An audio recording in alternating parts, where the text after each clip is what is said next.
依家買房嘅人真係幸福哦，單價8000蚊出頭就可以買到一套全新裝修，仲係4房嚟嘅。今日我哋分享呢一套，佢係雅居樂星耀1期嘅呢一邊嘅一個130平方嘅一個大4房啦。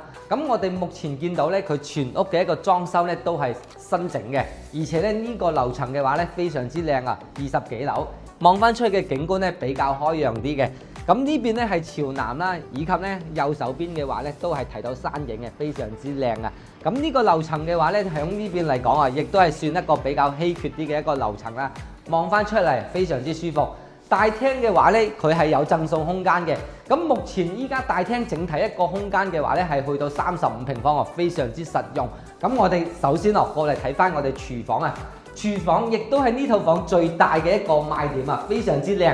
一眼望過去咧，綿綿嘅山景，就算喺度煮咩餸都特別香啲嘅。因為呢邊嘅山景咧真係非常之舒服啊，而且咧前邊嘅話咧亦都唔會有樓擋住景觀視野非常之開揚嘅。咁呢套房咧業主嘅話咧，當時買翻嚟咧係接近160幾萬嘅一個毛坯單價，依家足足蝕咗幾十萬，仲要送埋一個全新裝修俾你。咁我哋嚟睇睇啊。首先客廁方面咧，3件套包括我哋嘅一個智能馬桶咧都做好晒㗎啦。咁呢間細房咧景觀咧同我哋廚房一樣啊，望翻山景非常之靚嘅。咁南向呢邊咧，亦都係有3間房啦。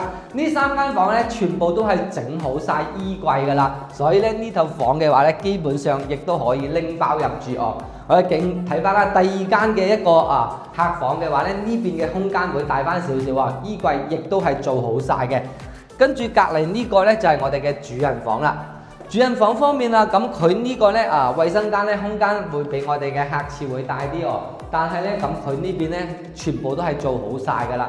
主人房空間嘅話咧，背景以及衣櫃全部都係有晒嘅。所以依家買房嘅人真係幸福啊！單價先係8000多啲啲就可以攞低呢套全新裝修，包括我哋見到嘅所有家私家電全部都係送埋嘅。大廳嘅話咧，咁我哋都準備咗一台3匹嘅一個冷氣機啦，以及我哋嘅一個電視背景牆啦，包括呢邊嘅餐邊櫃咧，全部都係做好晒㗎啦。首期10零萬就可以攞低呢一套全新裝修嘅一個大4房啊！感興趣嘅朋友咧，歡迎聯繫我過嚟現場實地睇樓嘅。